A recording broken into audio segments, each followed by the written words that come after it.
Is a great architect also a great poet? Yes, according to writer and architecture icon Frank Lloyd Wright.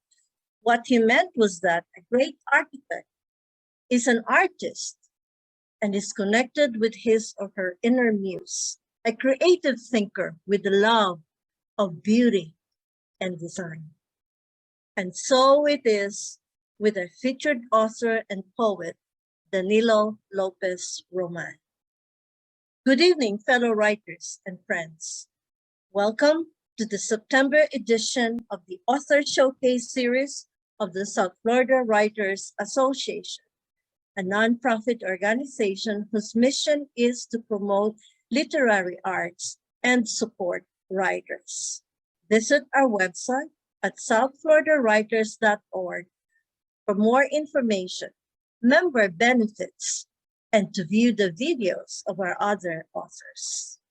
My name is Evelyn Benson, and I am thrilled to introduce our featured author, Danilo Lopez Roman, who is an architect by profession, a poet, essayist, and author by avocation. He graduated from the National University of Nicaragua and holds a master's degree in business administration from Inkai Business School and also a master's degree in fine arts from the University of Texas in El Paso. Born in Nicaragua, he became an American citizen in 1996 after living temporarily in Mexico, Portugal, and Honduras. Tonight, Danilo will share some excerpts from his 4 books currently available for sale on Amazon. 1, The Hells of Valhalla, short stories in English. Poemas del Hombre, poetry in Spanish. Dona Nobis Pacem, spiritual poems in English. And Extraña Ciudad, Place of Poems in Spanish.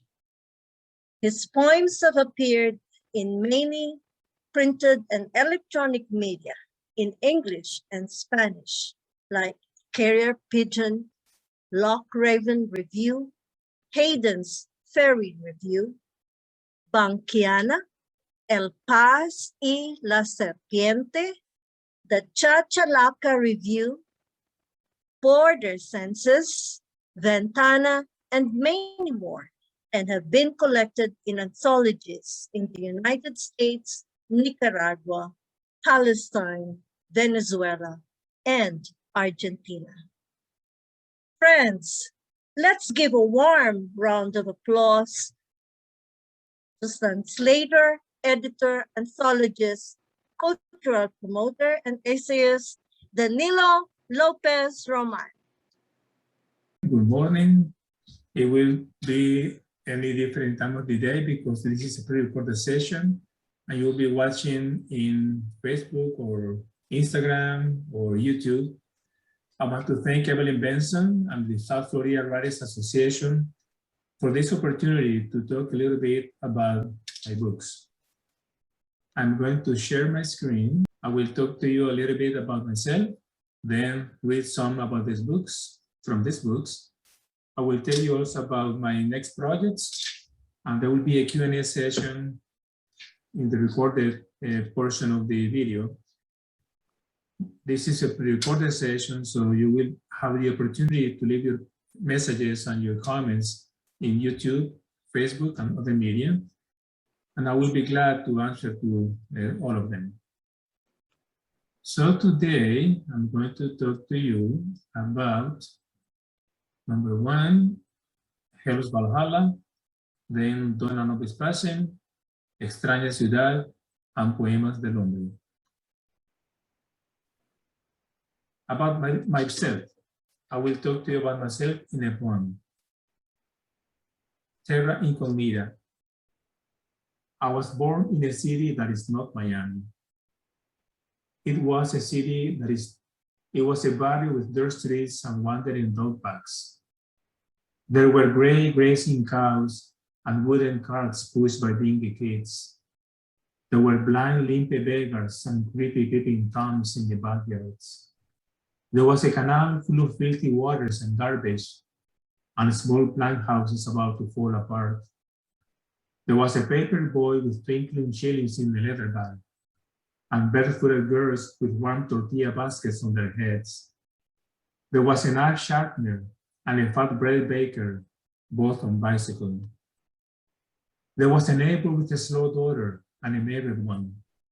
There were hogs playing in the mud, and a poet dreaming with Victor Hugo.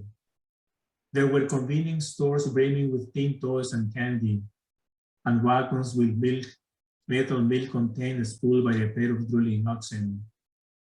There were schools for the pauper and a bigger Catholic church. There was the Vatican embassy surrounded by masonry walls and Mercedes-Benz, and the nearby Pius XII school, where I kissed for the first time.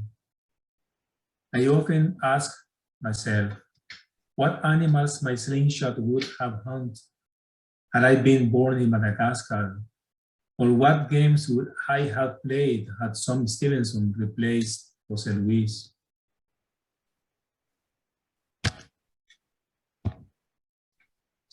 Or what buses would I have taken home had the Metro Paris run by the corner of my house? Or what blood moons would I have admired with Amelia had Somadvika Krieger been my girlfriend instead? I ignore what innumerable destinies I would have lived inside tired bodies or hostile places, or what arrows nailed my silent chest, or what Arabs caught my right hand. I know this longing stare would accompany me in Argus combat, and all of solitary roads in Cairo already took me to Knossos and Karnak.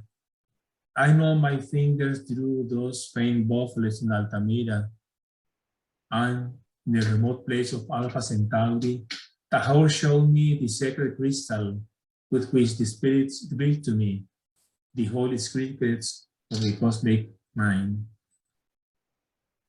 Besides that, I went to elementary and high school in La Salle College in Managua.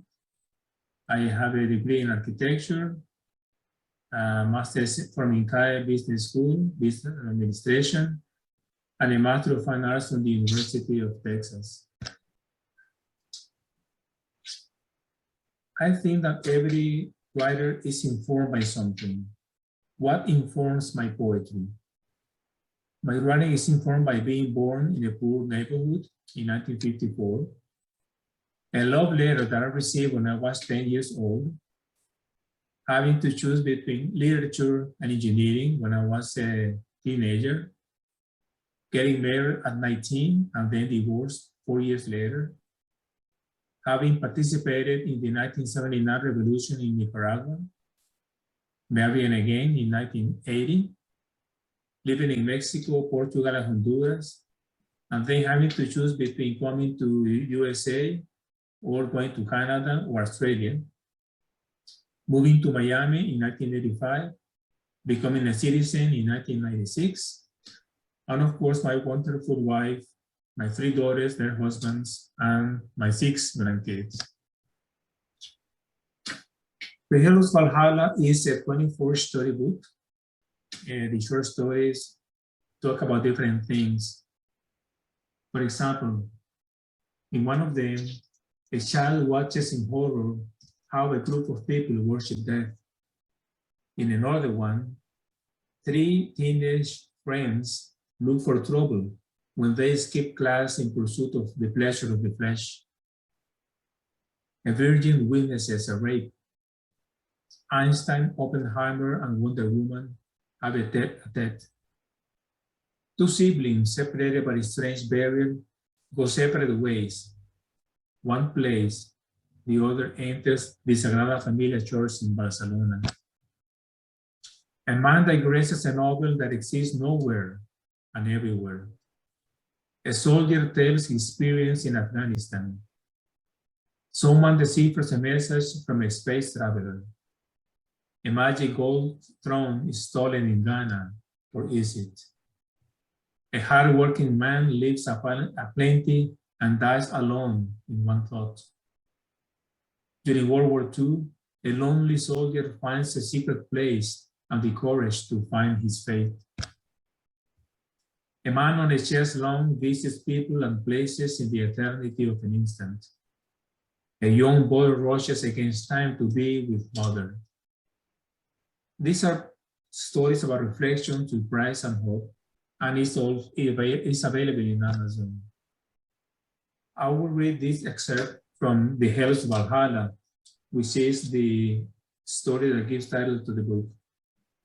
This is based on a true story from my uncle, Alfredo Lopez, who was in World War II in Germany. Night fell again, and the trench was the most solitary place on earth. It was a dark cell in the openness of the universe, a capsule fired to the moon above, a coffin closing in on them, American soldiers in a strange land. On him, a poor boy from Bluefields, Nicaragua, who would die an unknown soldier. O'Brien is dead, sir, came Miller's voice from his left in the dark. I guess the tourniquet didn't work, huh? He turned to his right. Green, are you holding up? But Green didn't answer. We need to go back and look for the other platoons, Miller, decided Alfred like a shot in the dark. We are done here. This is not our war anymore. The Nazis can have their country, their empire, and leave this stupid war. But Miller only smiled. Alfred fell asleep. The hour was undefined. It is that time at which it could be done, but it could be dusk. Sir, I found something you'd like to see, whispered Miller in his ear. Follow me this way. Dona Nobis Pacem is a book about poetry that is very spiritual. From the introduction by Dr. Horacio Peña, it says, like a Ulysses navigating through a desert of water, listening to the sirens' chants, Danilo Lopez navigates an ocean of sand, assaulted by ghosts and voices that force him to retreat, to move away from the mystic's path or via sacra, which he now crosses in search of eternity. The anxiety of our times, an anxiety to own material possessions, and the rumor of death, always close and far away, are the voices that surround and cover us, and continues his quest, not in circles anymore, but following a straight line toward the spring of truth and eternity. This poem is titled Domine Ibimus, Lord, we have arrived. All quests start with fear and an unbearable desire for victory. All quests are a question mark, the wrestling of emptiness versus fulfillment. So started the primal man and woman. So started the first flight and the last death. So will start the next revolution and the remaining tasks. Also from Grant of Peace. At the beginning of a long journey, the road ahead of us always seems infinite, without end. The longest journey, nevertheless, is one of conquest, conquering our dreams, our weaknesses, and our own selves. When Emperor Constantine saw the vision of the cross and the invisible hand wrote in hoc signo vinces, in this sign conquer, a butterfly's flap of wing was set in motion at one point in time. The task seemed unsurmountable, but under the lavado of the cross, he conquered. The story of Adam and Eve represents all of us, marked to go back to our divine origins. What will our sign be? What quest will we choose to fight? Will we be able to sing Domine Ibimus like in Psalm 122 at the end of our quest? In this book, every poem is followed by a commentary, and this is the commentary for that poem. I'm going to skip Solemn Victus to consideration of time. And go back and we'll go to Extraña Ciudad. This is a book about different places that I have visited or lived in or imagined. Every time you go to a city that is not yours, you feel like this is a strange city. Altagracia was the city that I was born. But I also talk in this book about Tirana, Tallinn, Lisbon, Bucharest, Omaha, Managua, Sebastopol, Alhambra, Paris, Odessa, and TASBA. TASBA is one of my favorites because it depicts the struggle that many countries today are having against dictatorships and governments that are not good for the people. This poem also connects to my next book, as you will see. But first, let's talk about Queen of SHEBA. This is a poem that I wrote for my wife. Woman conceived by the sun and the moon. Woman shaped in the light and the glow. Foreign native dressed in blue. Woman created outside of time. Crown of verbs and beautiful nouns. Woman who sleeps in the shadows and the reigns on the essence. Woman of mystery, of the center and the edge.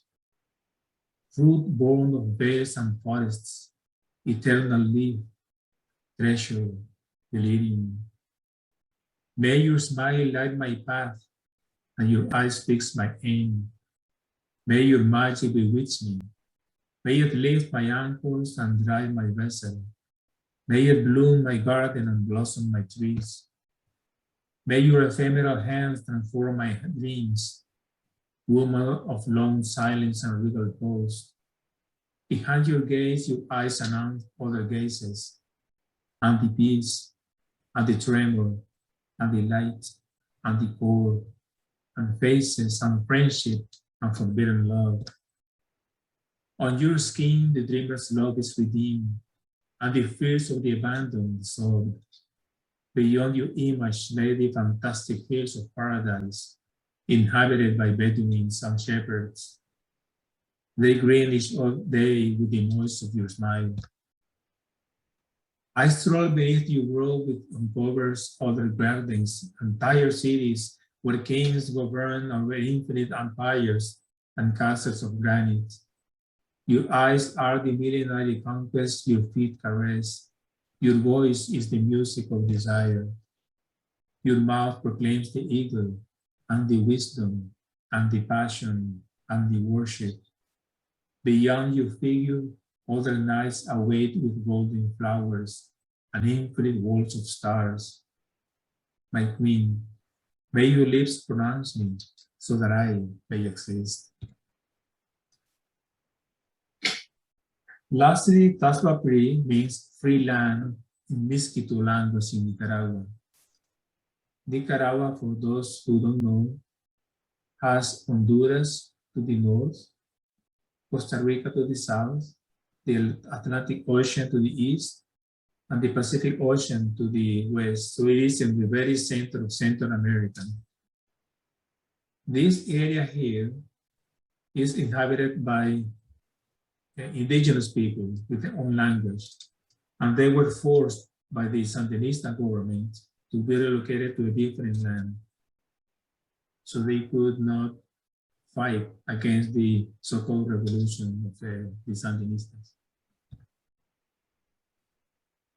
And this poem is to honor these Miskito Indians. TASBA Pri.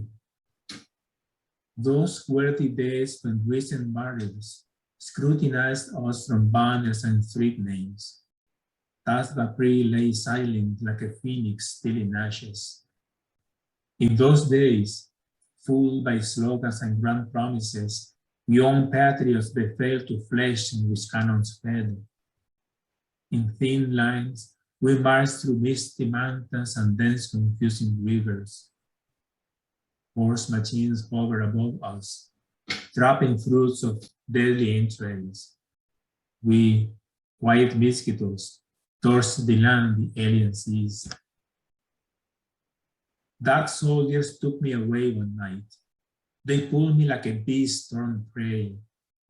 Wild birds and protean monkeys witnessed the iron that crumpled my skin. My lips were cold like an empty glass. My eyes saw your face in a broken mirror. Remember, you would be scolded at the National Palace along with a rank of ousted widows. A sudden sun beams through the forest. Alkali canopies pulled apart, away from the edge where crocodiles splash and kill. We wait in silence for a fleeting instant when the water is clear and the fish lose. They wait like panthers, eyes on a mirage of eager bullets dismaying our stock. You see them in dream, a lonely woman riding from afar to my shadow, to my child. From a country with nameless streets and empty nouns, your letters reach me in strange ways. I digest your picture along empty hotel corridors, in precarious shady parks where prostitutes meander, and at dense crowded marches where we all banter angry slurs against the government.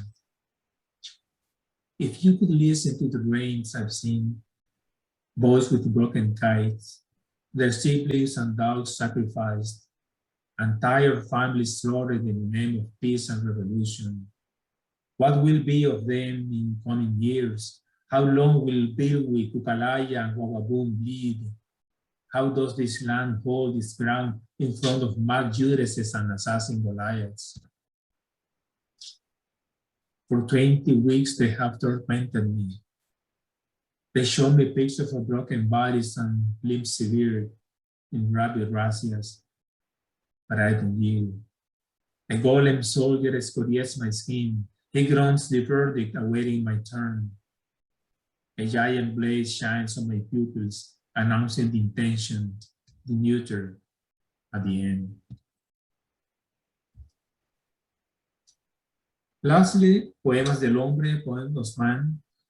This book is about my disenchantment with politicians, with political parties and revolutions. This is a travel between Kierkegaard and Albert Camus, and I take a closer look at conservative and liberal ideologies and revolutions. There are 16 poems and one manifest. I'm going to read one poem in this book, Prayers of Man. Each poem in this book begins with a phrase by Soren Kierkegaard. In this case, prayer does not change God, but it does change who prays. The man used to pray. He knew how to speak to Jesus, Mary, and the saints. He spoke to his mother and the angels, which was like talking to his mother. His mother was an angel. As he got older, the man learned to speak to his father, but his father no longer hears. He only talks and talks and talks. The man sympathizes with his father, who, in his deranged, smelly bed, only cries out, when, my God? And he waits, waits, waits. I'm going to finish with the past of man. Soren Kierkegaard says, during the first part of a man's life, the greatest danger is not to risk. 3 times the man left his country, until the country left him. The first time, the man was fighting a right-wing tyrant, a military millionaire whom he considered bloodthirsty. The second time, the man left the country where a single party was enthroned, and inflexible, underhanded party, until that same party became the instrument of the satrap dictator, owner of all government apparatus, economy, army, police, drug trade, private enterprise, judges, lands, elections, some church, everything, except the conscience of billions like that of the man. The man knows that this little empire will also end, for in fulfillment of the law, another dictator will rise. Such is the history of the countries of the world. Such is the story of men. The man has no country. Well, thank you again. My next projects are Umari, which is a movie script, An Echo of Selling Voices. This is a novel. The Structural Discourses is a book of essays, literary essays. Romance is a compilation of love poems that I have written. Generations is a poetry book, and also my memoirs are in the works. So be on the watch. I am developing, currently revamping actually my website, but you may write to me at this address. I will be glad to answer any questions and comments that you may have. Thank you again to the South Florida Writers Association for this opportunity, and I look forward for your messages and communications. Thank you so much.